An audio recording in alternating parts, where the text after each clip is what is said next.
Well, we know we can apply quick styles to existing content in our Word documents.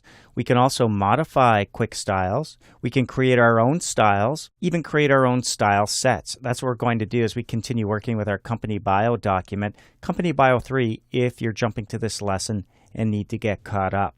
So as we look at our title, Company Bio, we click inside it. We notice that it's the title style that's being used to make it look the way it does.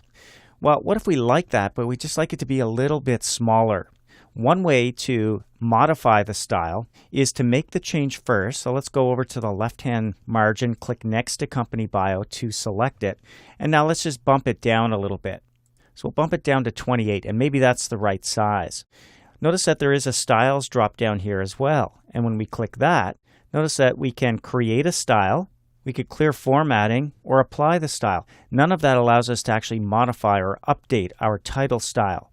So what we need to do is once we have all of our titles selected and modified is to go up here to our style section of the ribbon and click this little guy in the bottom right hand corner. So this opens up a styles pane and you can see title is selected. If we click the little drop down button to the right of title, here's where we see an option to update title to match our selection. And when we do that, our title has just been updated. So now when we apply this quick style to any content in our document, it's going to look the way it does here in this document. We'll see it better if we go to one of our headings like mission statement, for example. Notice that is heading 1. Well, let's go to the left margin. We'll select it. And let's say we want to make that a little bit bigger. We'll bump it up to 22 and maybe bold it. Okay, that's a perfect looking heading, and we want to update heading 1 now by doing what we did with our title. Just go to the little drop down arrow that appears when we hover over heading 1 on the right hand side. Update heading 1 to match selection. When we do that, look what happens to all of the headings in our document. They all get updated. Beautiful.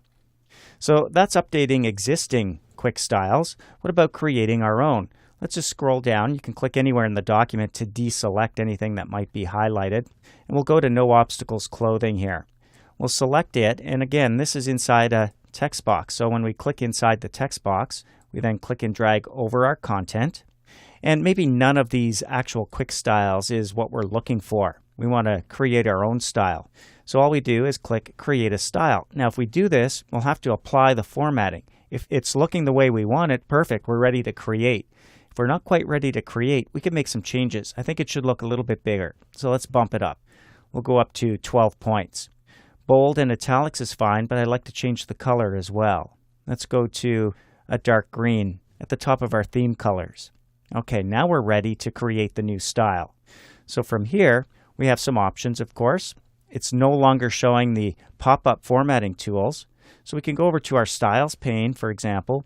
And as we move down to the bottom left corner, here's another way to create a new style. So when we click that, you'll notice all of the formatting's already there.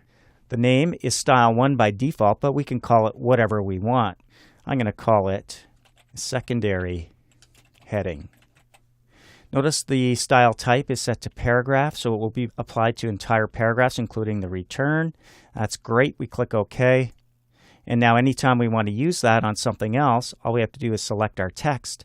And it is a quick style that will now appear on our list of quick styles on the ribbon. It also shows up in the styles pane. If that's open, we can select it from there. Kind of cool.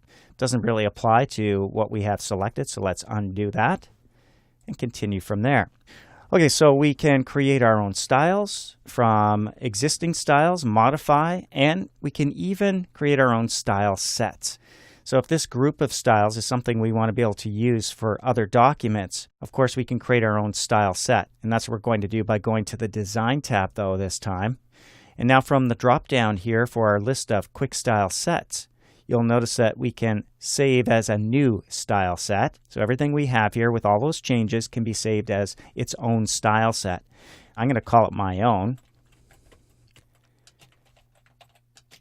You can call it your own. And when we click Save, we now have a new style set to choose from. Now, you have to hover over it to actually see what it is. Click the drop-down, allows us to see all of our built-in and custom style sets as well. There's David's style set right there. No longer need it. Of course, you can right-click and delete, which I'm going to do. I really don't need my own style set. I like what I have here in Word 2013. We'll close up our Styles pane. That's a quick look at modifying, creating styles, and style sets that you might want to be able to use in any Word document you create here in Word 2013.